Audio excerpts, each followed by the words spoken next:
ہم نے 200 روپے کی سبسڈی دی تھی پٹرول پہ اور ڈیزل پہ، صرف اس لیے کہ ہم نے اپنے لوگوں کو بچانا تھا یہ جو بڑھتی ہوئی مہنگائی ہے۔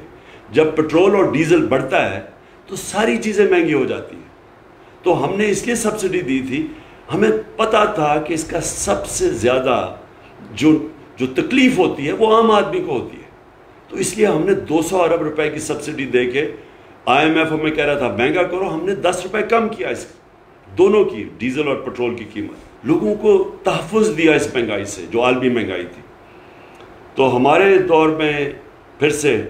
150 روپے لیٹر تھا پٹرول، آج 85 روپے انہوں نے بڑھایا اب تک، اور یہ مزید بڑھے گا، یہ میں آج آپ کو کہہ رہا ہوں کہ اب یہ اور اوپر جائے گا، آج ہے 235 روپے لیٹر۔ ڈیزل ہمارے زمانے میں 145 روپے لیٹر تھا، ہم نے جان کے کم رکھا تھا کیونکہ جب ڈیزل مہنگا ہوتا ہے تو ساری ٹرانسپورٹ مہنگی ہو جاتی ہے، خاص طور پہ جو کسان ہے اس کو وہ جو جنریٹر جو ٹیوب ویل چلاتا ہے جنریٹر پہ، وہ سب مہنگا ہو جاتا ہے، تو اس لیے ہم نے 145 پہ رکھا تھا۔ انہوں نے 115 روپے لیٹر ڈیزل کی قیمت بڑھائی ہے، آج 260 روپے لیٹر ہے، اور یہ میں آج آپ سب کو کہہ رہا ہوں کہ آپ دیکھتے رہیں، یہ ابھی مزید اور اوپر جائے گا، یہ اگلے مہینے یہ ڈیزل اور پٹرول کی قیمت ابھی اور بڑھے گی۔ تو اس کا مطلب کہ ساری ٹرانسپورٹ مہنگی، کسانوں کے اوپر جو گزر رہی ہے، پہلے پانی نہیں ہے، بارشیں نہیں ہوئیں تو پہلے ان کے لیے مشکلات ہیں، اب یہ ڈیزل سب سے زیادہ متاثر کرے گا کسان کو۔ پھر بجلی ہم چھوڑ کے گئے تھے 16 روپے یونٹ، آج بجلی ہے 29.5 روپے یونٹ، اور ابھی خود انہوں نے کہا کہ یہ ابھی مزید اور بڑھے گی، تو اس کی بھی تیاری کریں کہ ابھی رکے گی نہیں، 16 روپے سے تقریباً 30 روپے یونٹ پہ چلے گی یہ بجلی۔ جو عام آدمی کے لیے سب سے اہم چیز ہوتی ہے آٹا، ہم چھوڑ کے گئے تھے 20 kg کا بیگ تھیلا 1100 پہ، آج وہ پہنچ گیا 1500 پہ، اور یہ وہ چیز ہے جو کہ عام گھرانوں میں لوگوں کو افیکٹ کرے گی۔ پھر گھی، یہ بھی ایک بنیادی چیز ہے جو عام آدمی استعمال کرتا ہے، اور اس کے لیے بڑا اس کا سارا جو بھی بجٹ ہے اس کا وہ افیکٹ ہوتا ہے۔ 400 kg پہ ہم گھی چھوڑ کے گئے تھے، اور یاد رکھیں یہ عالمی مہنگائی کی وجہ سے ہمیں قیمتیں اس کی بڑھانی پڑتی تھی، تو آج وہ پہنچ گیا 650 روپے kg، 400 روپے سے 650 روپے پہ گھی کی قیمت پہنچ گئی۔ پھر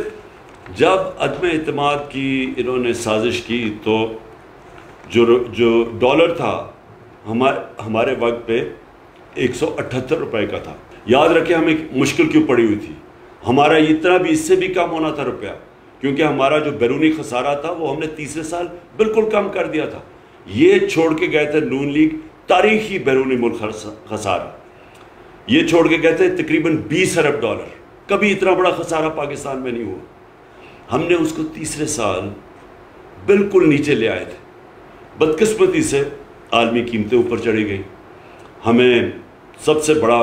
جھٹکا تیل کا پڑا جو آج ان کو بھی ہے، لیکن اس کے ساتھ ساتھ ہم نے کرونا کے لیے جو ویکسین خریدی تھی وہ 2 یا 3 ارب ڈالر ہمارا ادھر چلا گیا، تو اس کی وجہ سے ہمارا ہوا، اور جو روپیہ ہمارا متاثر ہوا، تو اس کے باوجود 178 روپے کا ڈالر تھا، آج ڈالر پہنچ گیا ہے 208 روپے پہ،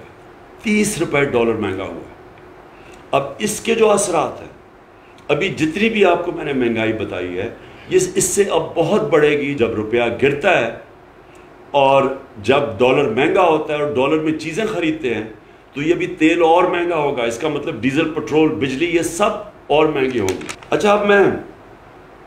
صرف یہ ہلکا سا آپ کو بتا دوں کہ یہ جب سازش ہوئی تھی تو آپ کو یہ سمجھ آنی چاہیے، میں اپنی قوم کو کہنا چاہتا ہوں کہ ہمیں تو نااہل کہہ رہے تھے، لیکن جو پاکستان اکنامک سروے کی جو رپورٹ ہے اس کے مطابق یہ پاکستان کے جو پچھلے ہمارے جو 2 سال تھے 5.6% پہ ہماری اکانومی کی دولت میں اضافہ ہوا تھا، اس سال جب ہمیں ہٹایا گیا 6% گروتھ ریٹ تھی پاکستان کی۔ اب یہ سمجھ جائیں کہ یہ 2005 کے 5-6 میں شاید اس طرح کی گروتھ ریٹ تھی، لیکن ان دونوں پارٹیز نے کبھی اس طرح کا گروتھ ریٹ 2 سال مسلسل نہیں کی. اور یہ اس وقت ہماری حکومت ہٹائی گئی جب اکانومی اوپر جا رہی تھی.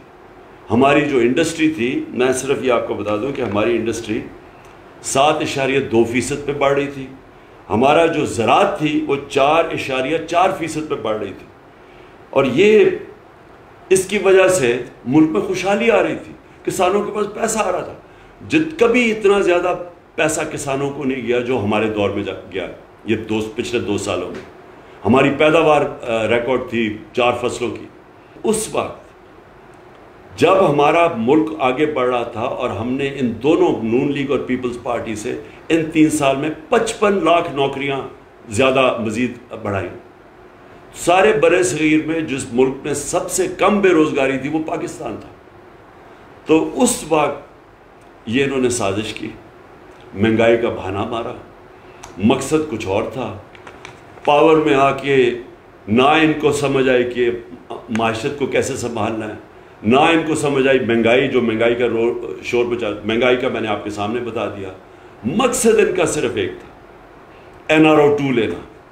اپنی جو چوری تھی اربوں روپے کی، ان ساروں نے مل کے جو چوری کی تھی پچھلے 10 سال میں، کیونکہ پہلے 10 سال میں تو ان کو NRO1 مل چکا تھا، مشرف نے معاف کر دی تھی ان کی اربوں روپے کی چوری. اب پھر سے جو انہوں نے چوری کی،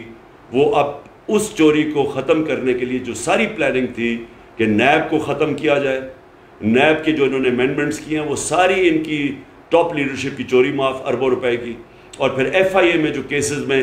اوپن اینڈ شٹ کیس تھا، بچ ہی نہیں سکتا تھا شہباز شریف. اس نے FIA کے اوپر خود بیٹھ کے، اور ہم نے دیکھا کہ FIA میں ہوا کیا ہے کہ 4 وہ لوگ جنہوں نے وٹنس کرنا تھا، جس میں مقصود چپڑاسی بھی تھا، وہ بھی فارغ ہو گئے ہارٹ اٹیک کی. ایک انویسٹیگیٹر ڈاکٹر رضوان مر گیا ہارٹ اٹیک سے، اور ایک کو ہارٹ اٹیک ہوا جو کہ اس وقت آخر میں ہسپتال میں تھا.